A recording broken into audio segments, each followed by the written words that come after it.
He wasn't supposed to matter, and yet, he did. I've always been the tomboy type. Short hair, sneakers, baggy hoodies, scraping my knees on the basketball court instead of worrying about makeup. Most guys I knew didn't notice me the way I noticed them. I liked it that way. Life was simpler. And then came Ryan. Ordinary, charming, unassuming. He wasn't flashy or loud. He just existed in a way that made everyone else fade into the background.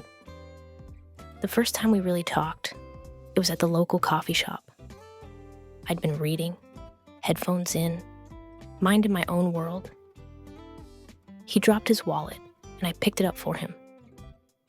"Thanks," he said, flashing a smile. "That was clumsy of me." I laughed. "Looks like you need a better grip on life." And that was it. Simple, easy, uncomplicated. But somehow I couldn't stop thinking about him. Over the next few weeks, we kept running into each other. Basketball courts, grocery stores, the corner coffee shop I always visited. He remembered small things I mentioned in passing, like my favorite chocolate bar, or how I hated mornings. One afternoon, he showed up at the court while I was shooting hoops. "Need a partner?" he asked. I raised an eyebrow, smirking. "Think you can keep up?"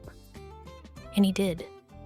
We laughed, we teased, and slowly, little by little, the wall I built around myself started to crumble.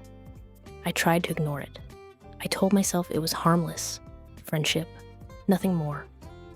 But then, one rainy evening, he offered me his jacket when I was soaked after practice. "Here, you'll catch a cold," he said softly. I felt my chest tighten. I told myself it was just kindness, but my heartbeat didn't listen.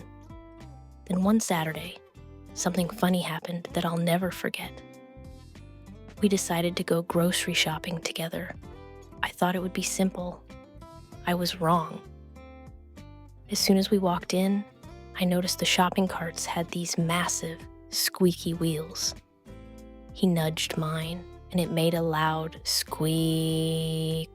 I laughed so hard I nearly dropped my basket.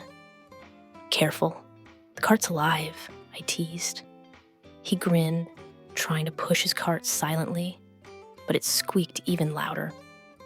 We ended up racing down the aisles, squeaky carts and all. People stared, but we didn't care. Then came the pasta aisle. I was reaching for the top shelf spaghetti when I lost my balance. Before I could hit the floor, Ryan caught me. "Got you," he said, steadying me. I was so close, our faces nearly touched. I could feel his breath. I could feel my heart racing.